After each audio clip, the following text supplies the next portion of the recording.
Good afternoon. Welcome to the afternoon session. You are attending Introduction to Chronic Graft versus Host Disease. My name is Raya Hawks, and I'm a nurse practitioner at Morgan Stanley Children's Hospital of New York in pediatrics, and I'm also a pediatric bone marrow transplant coordinator. It is my pleasure to introduce to you Ms. Vicki Anders. Ms. Anders is the program coordinator for the Graft versus Host Disease Clinic at the Sidney Kimmel Comprehensive Cancer Center at Johns Hopkins, a program that she helped develop. She has published extensively in the field of transplantation and has pioneered many resources to help patients who are dealing with chronic graft versus host disease. Please help me in welcoming Ms. Anders. Thank you. Thank you very much. I just wanted to tell you that before I start, that this presentation, if you've had a transplant and have graft versus host disease, you probably know everything I'm going to tell you, but I'm going to try to refrain from, I'm going to bite my tongue and not go into symptom management and suggestions for certain things. The last session, the whole half hour was asking questions and giving advice, and I sometimes learn more from you than you learn from me, so definitely offer your suggestions in the question answer. So, chronic graft versus host disease is the most common late complication after blood and marrow transplant. The average time is about 4 to 6 months after transplant. Now, the old definition of chronic graft versus host disease was before 100 days it was acute, and after 100 days it was chronic. And we started with the different types of transplants to see that this wasn't true, that you could have chronic GVH at day 30, you could have acute GVH 2 years out. So really, it's a clinical diagnosis. Yes, we use biopsies to help us, but we're even kind of getting away from like skin biopsies because it's more of a clinical diagnosis. After the first year, if you haven't had chronic graft versus host disease, the risk is pretty low, 5 to 10%.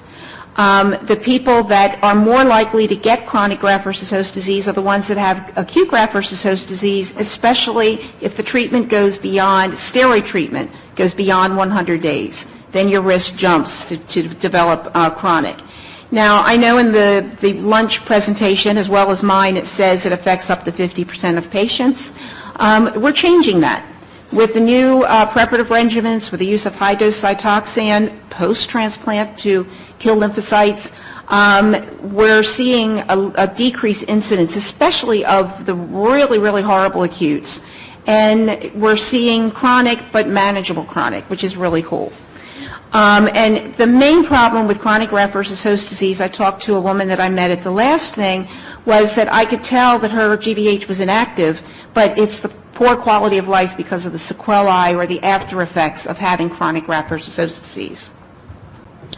So definition, very simple, and I'm sure you've all heard this a million times. It's when the graft comes in from your donor and starts to grow in your body, you're the host, and it recognizes you as being foreign.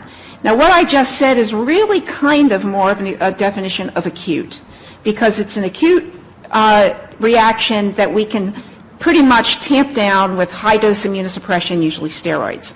In chronic, it's more of an autoimmune disorder, and you'll see as I go on in the talk that almost any autoimmune disorder can happen, or something like autoimmune disorders, with chronic GVHD. So it's the new immune system that started to live in your body, and then something goes haywire with the communication among the T cells and the B cells and all the parts of the immune system in the new growing immune system. So it's more autoimmune, needs to be treated with lower doses for a longer period of time of immunosuppression. It can affect almost any part of the body, but I'm going to get into which ones are more common than others. And it's similar to autoimmune disorders like lupus, Sjogren's syndrome, that's dry eyes, dry mouth, and scleroderma. But when you're diagnosed with those, you don't have necessarily Sjogren's syndrome, you just have the symptoms of Sjogren's syndrome. You don't have scleroderma. That, if you read about scleroderma, I tell all my patients, don't go and read about scleroderma. It's a fatal disease. That's not what you have. You have skin changes that underneath the microscope look like scleroderma. And I actually see patients with scleroderma coming in for treatment. They look nothing like my chronic GVH patients. So most people that get chronic GVHD get GVH in 3 or more areas of the body. And the 3 most common are the skin, mouth, and eyes. With, in my experience, the problem with diagnosing the eyes as GVH is you can get dry eye syndrome from your preparative regimen. I have dry eye syndrome because of my age. So many things can cause dry eyes, but in our clinic, if you have had a transplant and you've got chronic GVHD of your skin and you've got dry eyes and your dry mouth, we're saying it's GVH. You can also get it in your liver. Less common include the lungs. We'll talk about the lungs in a little bit. The intestines are not necessarily diarrhea. It's more of a wasting syndrome where you eat tons of calories and your metabolic rate is revved up so fast that you just never get enough calories and you lose weight. Your joints and your genital tract. Very rarely does it occur in the heart, kidneys, pancreas, and nervous system. However, it does. And I have a patient that I have been seeing for over 20 years who just recently was diagnosed with what sounds like chronic GVHD in the kidneys. Will we ever prove it's GVH? No. How are we going to treat it? Like it's GVH, because it's the same symptoms. But that said, kidney GVH, I can count on one hand what's reported in the literature. Very, very rare. So the risk factors include if you're transplanted at an older age, the prior acute GVHD, and remember if you have a refractory acute GVHD that you can't get off your steroids in under 100 days, the risk increases. The alternative donors, especially our unrelateds and half matches.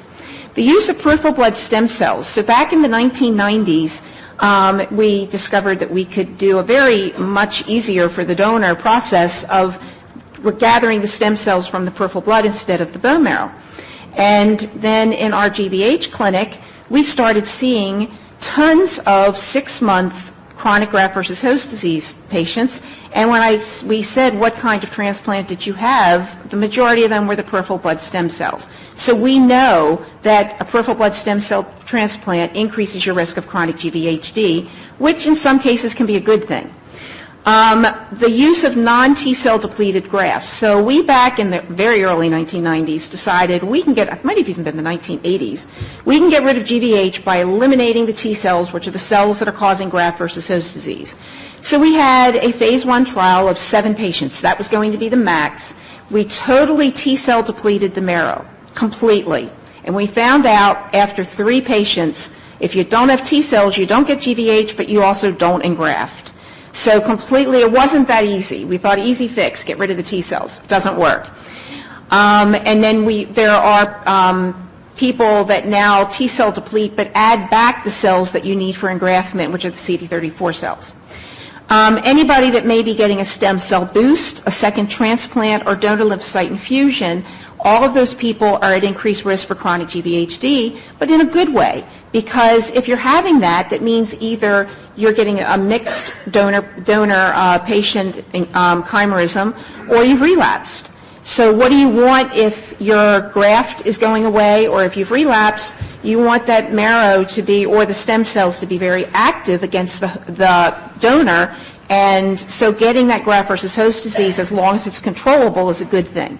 People ask me all the time, how much GVH is good GVH? And in my mind, good GVH is when we don't have to treat it. When we have to treat it, then we're having the problems with side effects of treatment. And female donor into male hosts, especially if they've had children. The lower risk of chronic GVH include the umbilical cord grafts, again, T cell depletion, but with add back of some T cells for engraftment. People that get anti-thymocyte globulin, but there's tons of side effects from that. And bone marrow versus stem cell transplants. So the beginning of chronic GVHD starts with what's called lichenoid chronic GVHD. Not always, but the majority of the time. And this is a red bumpy rash, but the bumps don't look like little bumps. They're more like plaque-like bumps, and I can't see the screen, but if you look at this gentleman's lower abdomen, you can see a cluster of these plaque-like lesions. That's what a lichenoid lesion looks like. And underneath the microscope, you can actually see the difference. There can be either darkening or lightening of the skin. And the problem is when a patient comes to you with kind of two-toned skin, you have to figure out, Are they light-skinned? Are they dark-skinned? So a patient I saw this past week had, I originally thought, hyperpigmentation, darkening of the skin from GVH. And when I said to his wife, which of these colors do you think is the real color, she said the dark skin. So he had what we call vitiligo, or lightening of the skin from the GVH. And usually this kind of involvement is earlier in the disease. Oh, okay, here it is. Here's the picture. So the right lower abdomen is a really good cluster, but he pretty much has total body. His right arm, right at the edge of the picture, is another good cluster. You can see the silvery skin here, and again, very plaque-like, not just little tiny red bumps. So the later kind of GVHD is called scleroderma, and as I said, it's not the disease scleroderma. It looks the same underneath a microscope. So the original lichenoid is the upper layer of skin, which is the epidermis, and the lower layer of skin is the dermis. With scleroderma, the dermis is what is involved, and that gets thick, and that's where hair follicles and sweat glands are. So you can also lose hair, you can also lose sweat glands, and we're going to talk about that a little bit more in a minute. Usually the sclerodermatous skin evolves from a lichenoid rash, but not always. You can sometimes skip that lichenoid step and go right to the scleroderma. Around the thick areas of skin, especially early on, you might see an area of redness, and as we said, it's usually later. So you can see this skin is very tight, very shiny, very thick. If you were with this patient and tried to move his skin, it wouldn't move. And you can see a wound, that very easy wounds just by bumping it. And you can see the contracture in that elbow because the skin is tight and it's pulling on his elbow there. And when you have decreased lymphs and decreased blood flow, especially in the lower legs, you can get these horrible looking ulcerations, and it can start as a simple bump. So it's really important to be inspecting all areas of your body, especially your lower legs and your feet and the bottoms of your feet. And if you see something, it needs to start to be treated immediately before it gets like this, because these kind of lesions are very difficult to treat. So as we said, the hair follicles are often destroyed in areas of activity, especially with sclerosis. The hair that you grow may be gray and coarse. And as we talked about the sweat glands, I'm going to show you a picture of that, but also that causes an inability to regulate heat. Very important to remember. I worry more about with people with sclerotic GVHD with heat management and heat stroke and heat exhaustion than I worry about sunburn. And people will talk about sunburn in a minute. But the main thing is with GVH, you want to realize that you may get heat exhaustion way before whoever's with you. And the lymph nodes help drain fluid from the arms, hands, legs, and feet, so you can have a lot of swelling. Now, this little girl had sclerosis of her, you can see the darkening of her skin on the upper part, and then the contractures caused by the knees, and actually on the sole of her foot, there's a lot of thickening, redness, and cracking. So all of that can be the sequelae. Now, this is somebody with horrible lymphedema. We sent him to occupational therapy, and they taught him to wrap the fingers and the hands, starting from the fingertips in, and try to squeeze the fluid that was there up. This guy did end up with treatment getting better. Now, the most commonly missed kind of graft versus host disease is the musculoskeletal kind called fascial graft versus host disease. So between the muscles and the skin, there's a lubricating layer called the fascia. It allows your skin to be moved and allows your skin to be pinched. When that gets inflamed, and it gets stuck in either the skin or the muscle, the skin may look absolutely normal with completely normal hair growth, but for some reason the fascia gets inflamed, and so they have problems with tightening. So the two things you look for is, can you pinch the skin? And every patient that comes in, arms over the head, out like that, in like this. This is the most common one that I first see it, that they may be able to put the hands together, but their wrists aren't coming up with completely normal skin. Oh, sorry. Bone damage from infection and long-term steroid use, and you can get something called avascular necrosis, and usually the symptom of that is pain in one joint, usually on one side of the body. But myositis, or muscle inflammation, is very rare, which is kind of interesting. So this is a guy that you can imagine, when I asked him to put his hands together like that, they were kind of like that. There was no way he was going to be able to straighten out those hands. When you have hands like this, occupational therapy can actually help with splinting, with paraffin treatments to kind of warm up your skin and try to gently stretch. So fingernails, they get thin with vertical ridging and they're easily broken.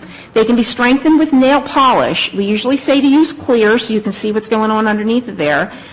There's a new product out that really is cool, and I had a patient come and say, look at these cool things. I think we found the answer to these nails. And they're just the little, you peel them off, you put them over your nail to protect your nail. And they're colored and looks like, you know, fingernails. So I told her that I wanted her to take them off when she got home, put some new ones on, and keep them on for 3 days and come back and see me in a week. And sure enough, when she took those nails off, they were a mess. Worse than when she started. So clear fingernail polish is great. Any kind of covering or anything like that, not a good idea. So this one shows a really good picture of the fingernails. Very thin, very fragile, and you can imagine that something could very easily get stuck on one of those broken fingernails and then rip it. So the mouth and the eyes are the two places where my patients have the most problems. So in the mouth, you can have redness, you can have a white spiderwebby appearance, which we call lichen planus, ulcerations. One thing I don't have on this slide is you can get little bubbles on the roof of your mouth. And you can even get them after preparative regimen without GVHD. So that doesn't necessarily mean you have GVHD. And what's happening is your saliva isn't normal. It's very thick. And especially after you eat, your mouth tries to release the saliva, and it can't. And so these little bubbles happen on the roof of your mouth. Bothersome, but they shouldn't be popped, risk of infection. And, you know, you just have to deal with them. There's really nothing we can do. Rinses and steroid ointment creams really don't help. Superinfection is frequent, especially with Candida, with infection when you're using steroid rinses. The lips can be involved, and so just plain old chapstick. And changes can extend down the esophagus. If you think about it, that mucosa in your mouth is going all the way down the esophagus. You can get strictures or webbing across the esophagus, which causes difficulty in swallowing. However, if you have difficulty in swallowing, you also need to figure out, do you have thrush or Candida that's gone down the esophagus and causing some difficulty swallowing? You can also get narrowing of the esophagus. You can get thickening and scarring of the inside the mouth, especially the tongue, and the decreased taste in the mouth is usually because you've had scarring of the papillae, or the areas on the tongue. That's where you taste. If they're gone, you can't taste. But the other thing to think about, if all of a sudden you're having trouble tasting things, look for Candida, look for thrush. That also affects your taste. Dry mouth is the pretty much classic thing, again, without GVH, just from preparative regimen or GVH. That increases your risk of cavity. So very important to find a dentist who's willing to work with you and getting fluoride treatments and using a fluoride toothpaste. Now, many people with GVH get burning with toothpaste. This burning is caused by the mint in the toothpaste. Sensodyne helps, but many patients tell me even with Sensodyne it burns. So what we recommend is a pediatric bubble gum or fruit flavored toothpaste. The problem is that we're used to that blast of mint. So you use this bubble gum toothpaste and you think, blah, my mouth isn't clean. It is, just from the mechanical brushing. But if you're using mint and it's burning, it's causing perpetual inflammation in your mouth. Okay, so this shows underneath the tongue there, it's a white spiderwebby appearance. This even more shows this white spiderwebby appearance, and it's also on his tongue. And one thing, you can see that it's white in the corners of the mouth. If that's the only place you're having little ulcers, easy fix. Go and get a little antifungal cream and dab it on. It's usually fungus, not GVH. Eyes. So initially, you might have excess tearing before you have the no tearing.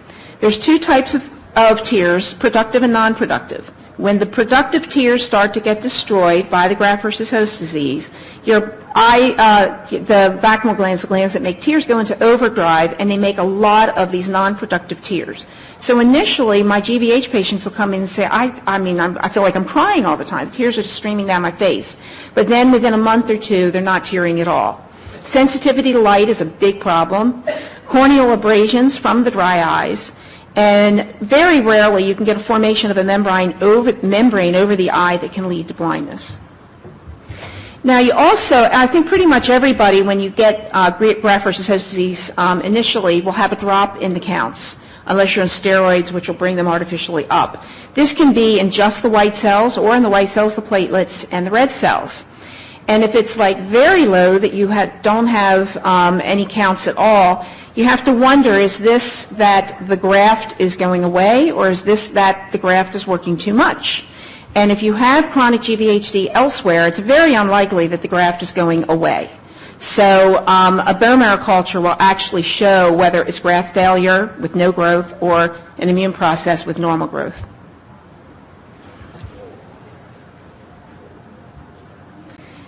So as I said at the beginning of the talk, almost every autoimmune disorder known to man can happen with chronic graft versus host disease, although it's not actually that autoimmune disorder. It's just symptoms common to that autoimmune disorder.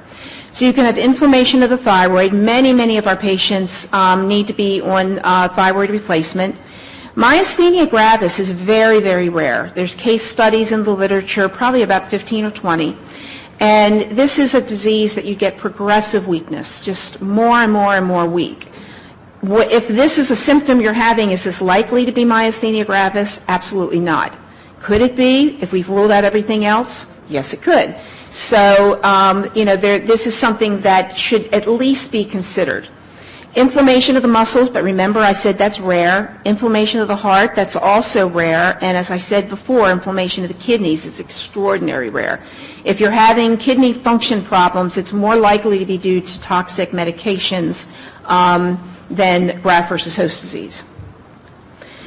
So sinus infections are more frequent in people with graft versus host disease. And I had to convince the doctor that I worked with when he came to work at Hopkins, he's the age of my son, and I had to convince him that when patients were having a flare of their mouth GVHD, and it wasn't precipitated by an infection like herpes or Candida, that maybe it's the sinuses. And I learned this over time, even with minimal sinus symptoms, that when we scanned the sinuses, sure enough, there was an acute sinusitis. Also, people with a chronic cough. I get called all the time by my patients saying, I've had a chronic cough for 6 weeks. They've scanned my chest. I don't have pneumonia. I've been on 3 courses of antibiotics, and I can't stop coughing. Scan the sinuses. It's an acute sinusitis. So just in your back of your mind, think sinusitis when you're thinking among everything else. Bronchiolitis obliterans is actually a scarring of the small airways caused by graft versus host disease. The main symptom is shortness of breath with even minimal exertion, cough, wheezing. The breathing test shows obstruction because what happens is it's scarring of the small airways, and you breathe in, the air gets trapped, and you can't breathe it out. And that's what makes you short of breath. The other thing is, and I'll show you a picture, is the chest wall movement can be limited in patients with severe scleroderma around their diaphragm. Their pulmonary function tests don't show the obstruction, they actually show restriction. And the problem is, if you cannot expand your diaphragm, you can't get enough oxygen in and you can't breathe. And the other thing that can cause problems is muscle weakness. And you have to remember, too, most people are on steroids, which can cause atrophy of muscles, which can cause weakness.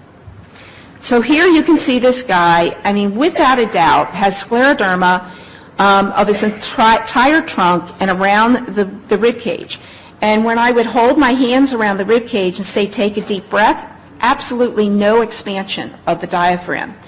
Now this guy with, which is kind of silly, but it works, the incentive spirometer that I'm sure you've all had at one point, as well as our treatment for the graft versus host disease, as well as physical therapy for stretching, especially the flank here, because you need to get that moving around here, he did get better. Sexual function can also be a problem. First of all, the men, very common after transplant, not related to GVHD, to have low testosterone levels. Now, the problem with testosterone replacement is if you have any kind of liver involvement, it can affect your liver. It can give you secondary cancers. It can give you a lot of problems. If you're going to have problems, if you have problems and it is related to testosterone, the best bet is to have an endocrinologist really help you follow that and dose adjust as necessary. All of the skin and mucosal surfaces can be involved with chronic GVH in women and men. In women, though, the very important thing to do is to be followed good by a gynecologist, because those strictures and webbing you can get across the esophagus, you can also get in the vagina. You can get narrowing of the vagina, and I've had 2 patients, young women, have complete closure of the vagina with pelvic inflammatory disease afterwards because she wasn't draining the stuff that she needed to. So it's important to address these problems, both related to chronic GVHD and possible need for hormone replacement, men and women. Our endocrinologists for women say if you're under 40, and again, this is going to vary from center to center, but just thinking if you're going into early menopause, for quality of life issues and to protect your bones, it might be a good idea for you to be on some low-dose hormone replacement. Now, pain management is a huge issue. Nerve pain can be there from your preparative regimen. It can be there from treatment, especially with your myelomas. It can be there from impingement of nerves from the fasciitis and the scleroderma. Most of the medications out there to treat nerve pain have the side effect of drowsiness. And I've had patients come to me pretty much not functional because they were zoned completely by their pain medications and their medications for nerve pain. So a pain team can help you kind of balance the side effects of pain meds with the management of the pain. And will you get complete resolution of the pain? Maybe not, but it's a balancing act between how much you want to function and how much pain you can actually tolerate. Cramping is also a common problem, and we find that most of the time it could be related to your magnesium level. Our neurologists say to keep your magnesium level up to the higher limits of normal, maybe even a little bit higher than that. I tell my patients to take more magnesium on the days that they know that they're going to be more active, because usually that's the night where they can't sleep because of leg cramps. Now, I know everybody knows from magnesium oxide, it has the GI side effects. There is a magnesium out there with protein. It is the way that it's made, and as long as you have good kidney function, that usually doesn't cause the GI side effects. Long-acting narcotics are usually required, but again, then you have the GI side effect of constipation, as well as the side effects and the worry of addiction, which everybody is worried when they have pain and go on narcotics. So treatment. In 32 and a half years that I've been doing graft versus host disease, the first-line treatment for GVHD has not changed. Although there are studies out there now looking at photopheresis versus prednisone as first-line treatment, and I don't know what the results of those are yet, but we're trying to find something other than prednisone to be the first-line treatment. But unfortunately, it still is, and with its side effects. But the good thing is 70% of people with chronic GVHD will respond to prednisone and get better. And that'll be it. Most of them are treated for 2 to 3 years with lower doses of prednisone. Usually you don't need the higher doses. You may start at the higher doses to stop the inflammation, but then lower doses of 0.5 mg per kg, which is probably for most average people around 30 milligrams, maybe 40 milligrams for the big guys. We used to do it, the higher doses every other day to help your adrenal glands wake up when you go off of it. But we found that it was very hard for the patients to, number one, remember to take it, as well as the side effects. So now we pretty much use the lower dose every day. 15% that are still being treated after 7 years. So that's pretty low. And I think the problem is that those of us in the GVH community are pretty jaded. I see a lot of graft versus host disease. So in my mind, it's a huge problem to a huge number of people in the community, and it's not. Unfortunately, I was talking to a gentleman before this talk that most people out in your community have never seen a case of graft versus host disease. It's very, very rare to have chronic GVHD become a chronic problem. What is more common is for us to treat the chronic GVHD, and then you have range of motion problems or bone problems or problems that are related to the treatment or the GVH itself, but the GVH has been put to sleep. And some organ damage can be permanent. I have a patient that had liver GVHD, that his liver enzymes were up in the thousands. We kept treating him for 6 months when it was about 200 to 300, and we finally said, okay, wonder what's going to happen if we take you off treatment. And sure enough, we got him off treatment, and for another 6 months, his liver enzymes are 200 to 300. That's probably where he's going to live for the rest of his life. He's young, so what is that going to mean down the road for liver, life of his liver? We don't know. We do know that you have to be really careful if you have any kind of liver damage, with especially increase in those enzymes, is to be careful with liver toxic medications, alcohol, mouthwash, or medications that have alcohol in it. And the lungs, once you have chronic GVHD, if it's bronchiolitis obliterans, our goal is to stabilize it. Basically, you're going to have that damage forever. So the complications of chronic GVHD, the biggest one is infection. So people worry about, well, I'm going to go on steroids, which is going to increase my risk of infection. And honestly, not really. Because your risk of infection is because if you have chronic GVHD, your immune system isn't working right. And therefore, you're at risk of GVHD from your GVHD. Risk of infection from your GVHD. And so, yes, the prednisone can increase that risk, especially because it can mask fevers and you may not know that you're sick. But the problem is, if we don't fix that immune system, you're going to remain at risk for infections. Also, poor nutrition can cause an increased risk of infection, and skin and mouth ulcers because you can't eat, and then, again, it's a problem. Now, increased risk of secondary cancers is a huge problem, especially in the mouth, especially with people that have ongoing chronic GVHD in their mouth. It is very important for somebody that knows what to look for, or be your own advocate. If you're GVH in your mouth, look in there, see what your normal is. And if something starts looking different, then you need to go to somebody that knows oral cancer and can diagnose it. A gentleman in this room said that he had to insist on the biopsy, and it came back cancer. I feel badly because my oral people ensured me that this 40-year-old's lesion that was on his tongue was not GVH. It was not cancer. It was GVH. We waited 6 months, and when he went for the biopsy, the oral cancer people said, he doesn't need a biopsy, and our oral pathologist came over and said, biopsy it, and sure enough, it was cancer. It's very common to see with people that are immunocompromised over a period of time, secondary cancers in the mouth, and it can be devastating. You can also see skin cancers. If you've had, especially anybody's had light treatment, you should be seeing a dermatologist at least once a year for skin checks looking for skin cancers. And thyroid cancer is another area that you might see. Patients after transplant without graft versus host disease are 4 to 8 times more likely than people without a transplant to develop some kind of secondary cancer. And again, we talked about the organ failure, which is rare. So what can you do? So first of all, be compliant. I know that the side effects of these medications are really horrible. And the side effects of the antibiotics are horrible, and you worry about superinfections and resistant infections because you're on antibiotics for so long. Also, people, listen to your transplant team. If your local doctor puts you on amoxicillin for a sinus infection and you're on Bactrim for pneumocystis, you need to stay on that Bactrim. But some people think, well, you got enough antibiotic with the amoxicillin, just start it again when you're finished. Wrong. You need to have your pneumocystis prophylaxis as long as you're being treated for graft versus host disease, and I personally say until 6 months after, because I've had patients develop pneumocystis, and then when I go see them, sure enough, there's a flare of GVH. So I like 6 months to make sure there's no flare. Use sun protection.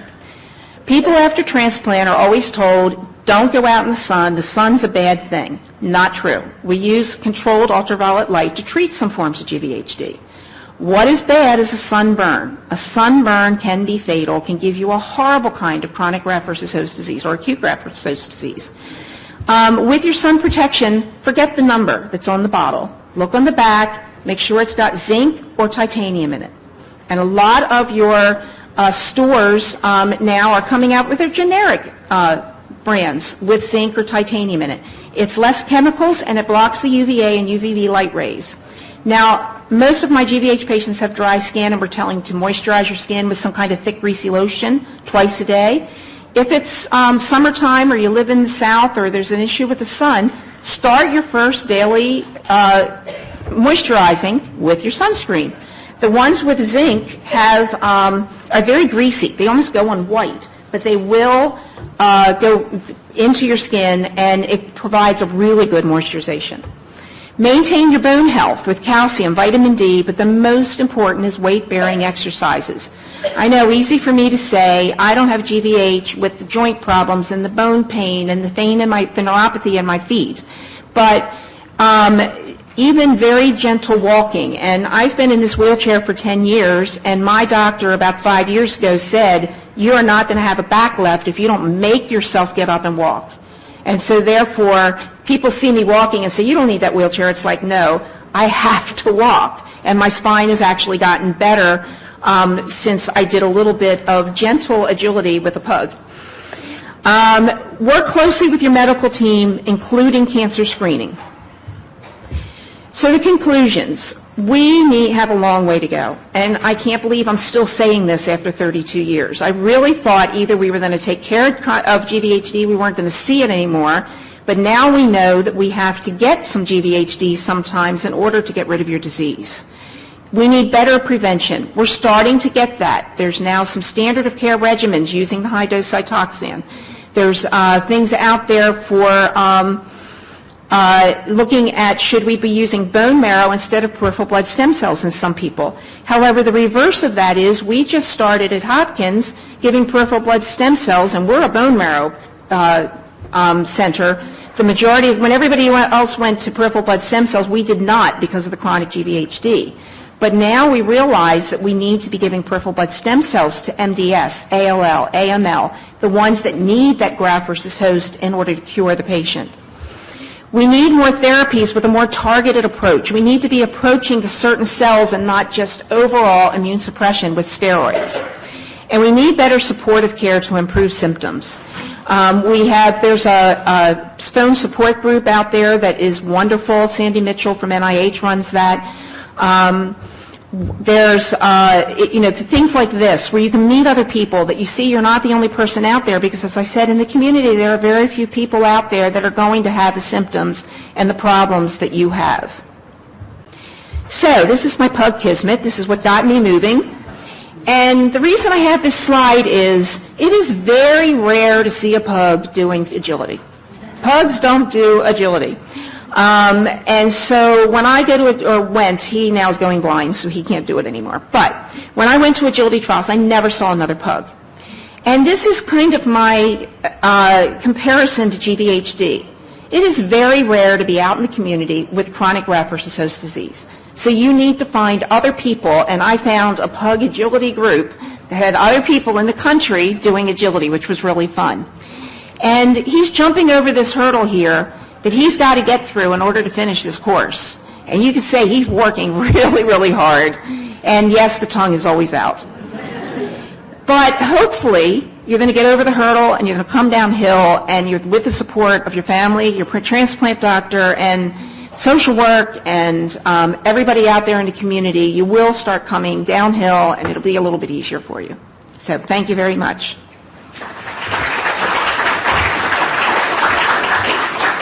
Thank you very much. This was a very helpful. I learned a lot from your talk. Good. I'm Thank glad. you.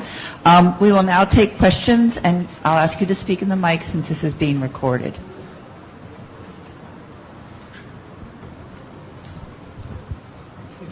Yes, hi. You said earlier that someone would come in, you would look at them and say they have active GVHD. Is that just looking at their skin, or how do you assess that? It's more of an art than a science. I've been doing this for 32 years. The person I saw in the hallway and talked to had darkening and lightening of the skin, but it looked very old. There was nothing that looked inflammatory. Stability of joints. If the range of motion has been what it is for more than 3 to 6 months, you may be inactive and just have the problems with the range of motion that you have to worry about. The problem is that it's very hard to tell. And basically the way I look at it is I do it on 3-month increments. And if we get improvement, I continue what I'm doing until we get no improvement. And he come back 3 months later saying things have not changed at all. Range of motion's the same, nothing's changed. And then at that point I may consider tapering people slowly. But it really is, what does it look like and how is it acting?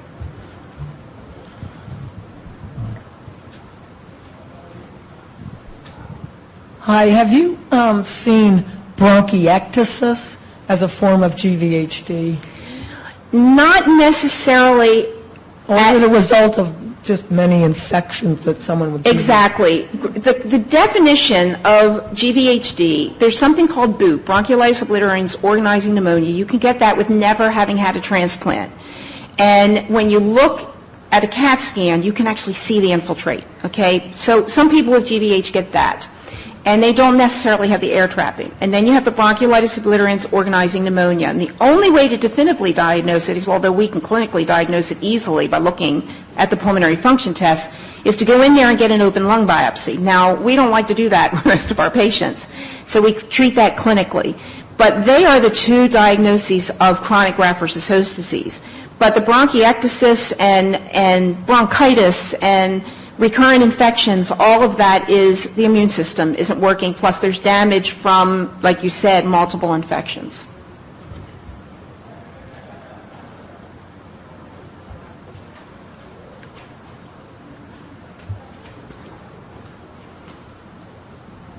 Hi. Speaking of the BOOP, I had BOOP, and I had to have a VATS, the open lung. But I was told that it wasn't GVHD, that it was damage that occurred to the lungs as a result of previously having had pneumonia. Exactly. I think it depends on what you read. We personally don't call BOOP GVHD because we really believe that you can get that from anything.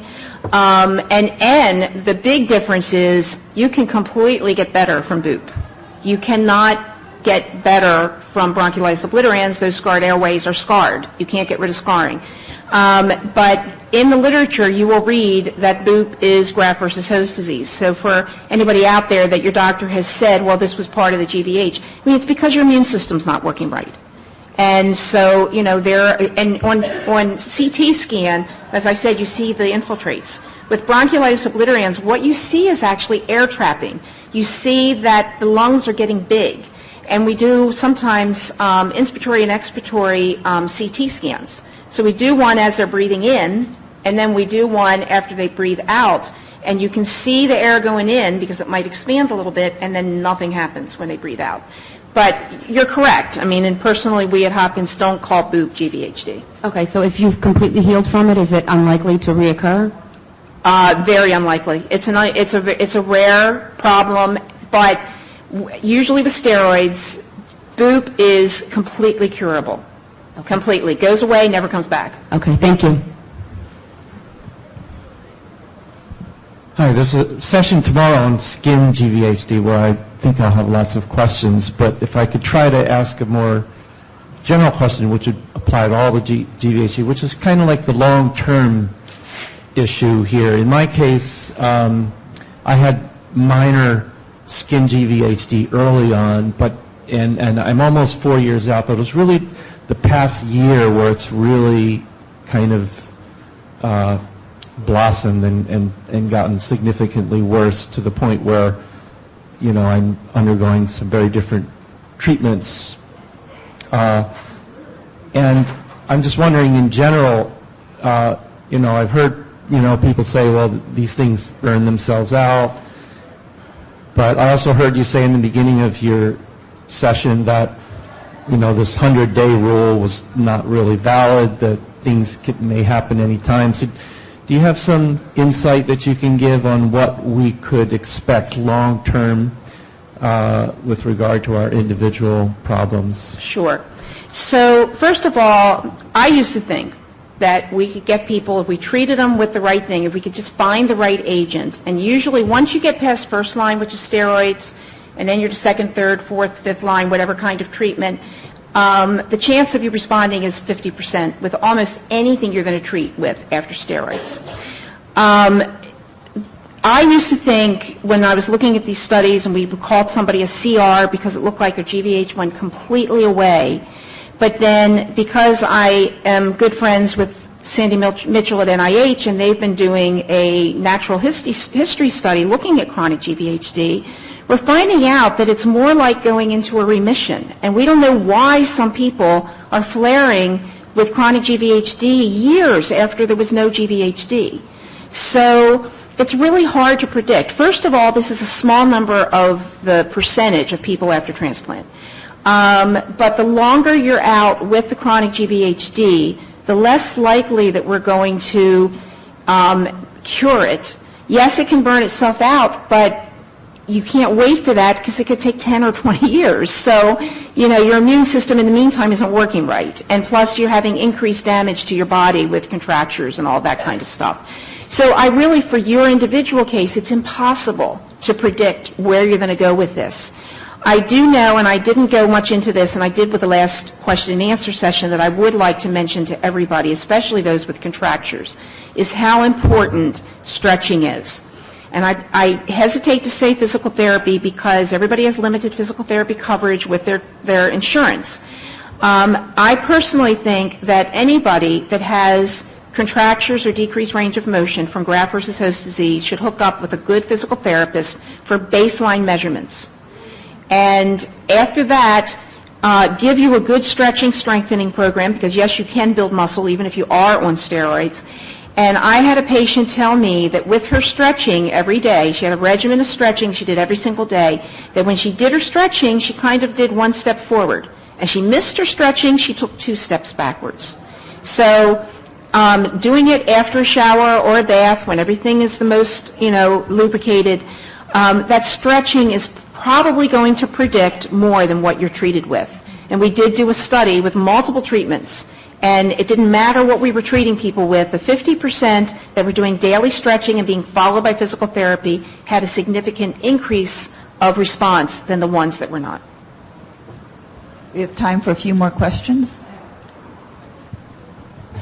I was diagnosed initially with MDS, and that morphed into leukemia. We took care of that. I had the bone marrow transplant, or the stem cell transplant, and the MDS came back. So during the leukemia, putting that into remission, my mouth, they gave me a drug after the chemo, and I can't remember the name of the drug, but anyway, it destroyed the whole inside of my mouth and esophagus. I was on morphine for 2 weeks on a pump because I couldn't eat, and it was just all burned up. Well, that all went away. That's fine, knock on wood, everything's been fine. And I don't really seem to have much GVHD. But what I found has now happened is my mouth now, again, there's no sores or anything in it, but it's gone I have no taste. I have no taste buds left. And they came back. And now I don't have them at all, and I can't eat. I mean, it's difficult for me to get anything into my mouth to eat it. And it's just meat. I can't eat meat. Is it because of pain? No, it'll clog up in my mouth. And probably from the damage again, this is why it's very difficult to diagnose dry eyes, dry mouth as being from GVH. Right. With the amount of damage you had in your mouth, first of all, that causes an increased risk of any place you've had damage. So we'll see sun-exposed areas with more GVH than places that weren't sun-exposed. We, with GVH, sometimes see the scalp completely spared. It's because it's been protected from the sun and your face hasn't. So you were at increased risk to have this problem to begin with. But this sounds like horrible, severe dry mouth. No, because my mouth isn't really dry. Really? No, it isn't. I mean, I can produce saliva and the whole 9 yards, but it's like a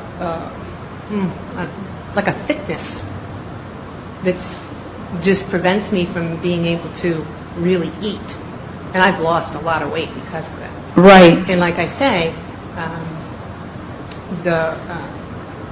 the after effect of the drugs in the hospital after the chemo in preparation for the transplant just destroyed the inside of my mouth and part of going down my throat. But that all healed, unless there's scar tissue there that... Well, absolutely. I still think your saliva is probably not normal. No, I don't think it's normal. And so you may be producing saliva, but it's thick, mucus-type saliva, and that can happen from your preparative regimen as well as from GVHD. And unfortunately, I mean, there's Saligen out there. Some people say it helps. Most people say it doesn't.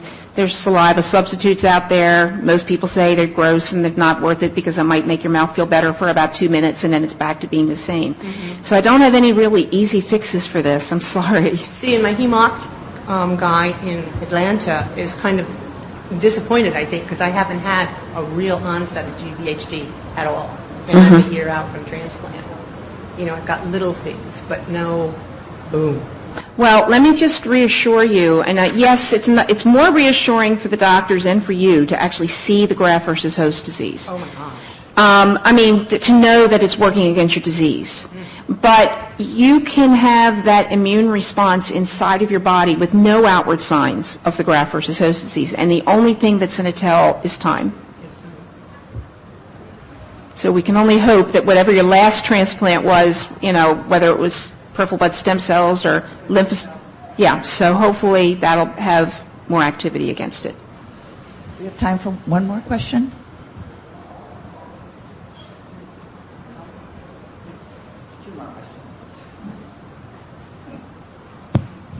I didn't have any graft versus host disease after a bone marrow transplant 7 years ago. But I was just wondering what the difference is between the range of motion and arthritis, because I blame everything that I can't do on arthritis. So am I really maybe experiencing some range of motion? Or it depends on if it's pain that is preventing you from moving your joints. It's probably the arthritis. But if you have the surrounding tightening of the skin, even with normal skin, that you can't pinch it, you can't move it, and you can see that it's kind of like pulling on the joints, then possibly the kind that I said is the most commonly missed kind of graft versus host disease, which is the fascial. But if it's just pain in a joint that because of the arthritis, it's going to look completely different than GVH. Okay, thanks.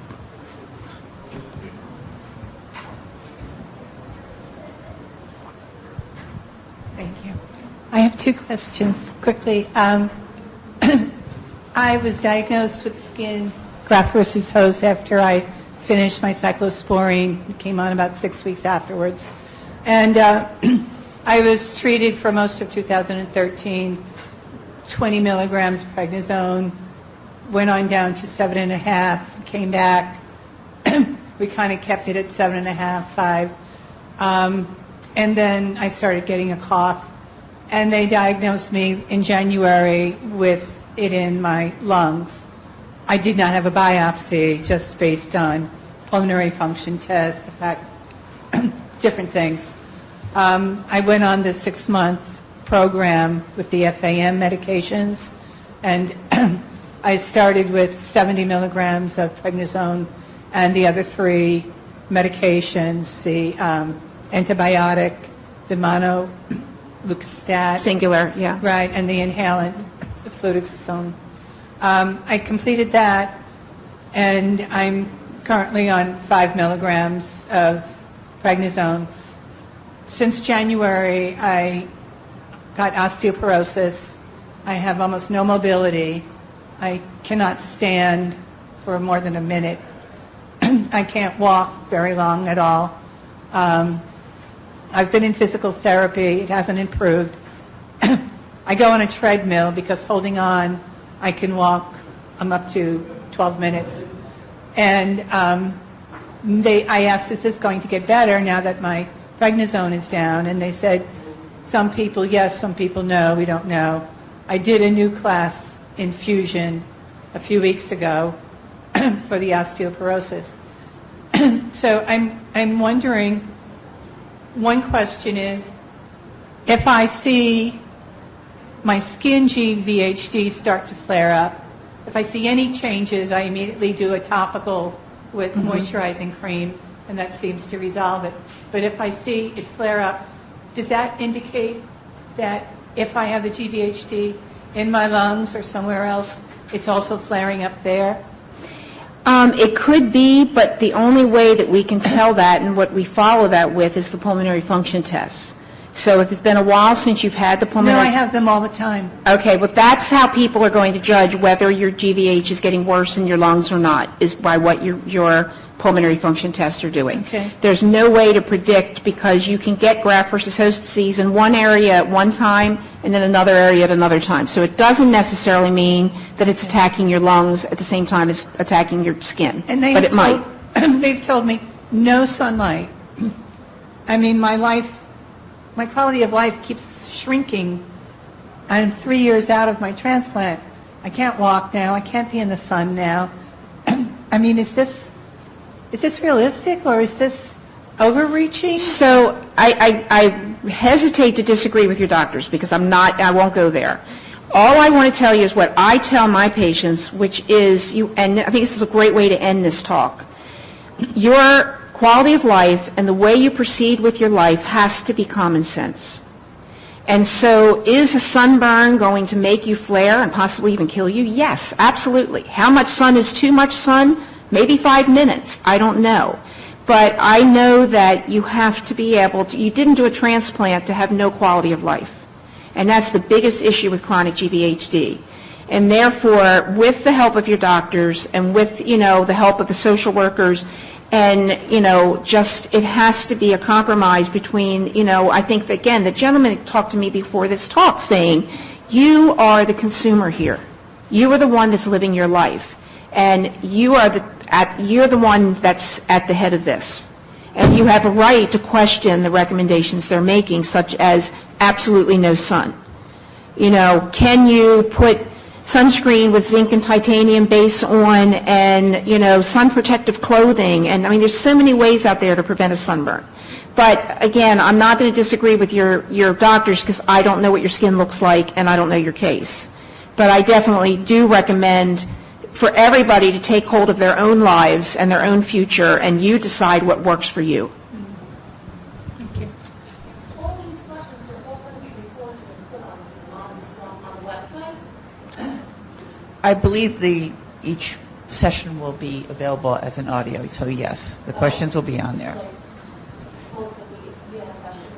Correct.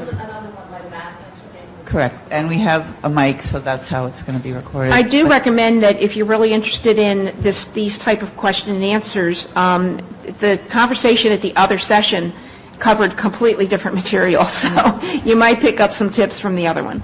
All right, thank you very much. We now can go into the Derby big room to set up for our networking.